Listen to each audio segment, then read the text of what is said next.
नागपूर हिवाळी अधिवेशन कालावधी 1 आठवडा हा निश्चित करण्यात आलेला आहे। 8 ते 14 डिसेंबर पर्यंत हिवाळी अधिवेशन सुरू राहणार आहे। नागपूर हिवाळी अधिवेशनासंदर्भात ही महत्त्वाची अपडेट। कालावधी 1 आठवडा निश्चित करण्यात आला आणि 8 ते 14 डिसेंबर दरम्यान हे हिवाळी अधिवेशन पार पडणार आहे। रविवारी सुद्धा अधिवेशन सुरू राहील अशी माहिती सध्या समोर येते। सागर कुलकर्णी आपल्या सोबत आहेत, त्यांच्याकडून अधिकची माहिती जाणून घ्यात। सागर, 1 आठवड्याचं हिवाळी अधिवेशन असणार आहे आणि यंदा प्रथमच असं दिसून येतं की रविवारी अधिवेशन देखील असणार आहे। राज्यामध्ये स्थानिक स्वराज्य संस्थेच्या निवडणुका एका बाजूला नगर परिषदेच्या आहेत, दुसरीकडे जिल्हा परिषद आणि महापालिकेच्या निवडणुका कधीही लागू शकतात। अशा परिस्थितीमध्ये एका आठवड्याचा कालावधी नागपूरच्या अधिवेशनाचा असणार आहे।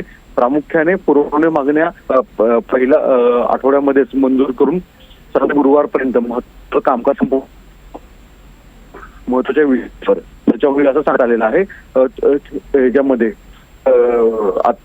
एक जवळपास दिसून येते की पहिल्यांदा 2 आठवडे हे अधिवेशन चालवा अशी एक मागणी केली जात होती, पण एका आठवड्याचं अधिवेशन असेल। दुसरीकडे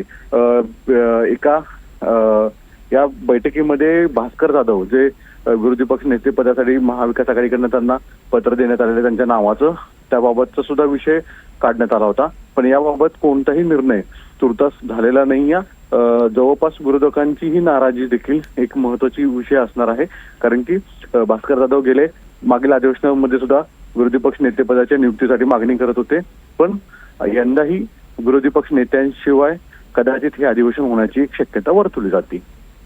निश्चित, धन्यवाद सविस्तर माहितीसाठी।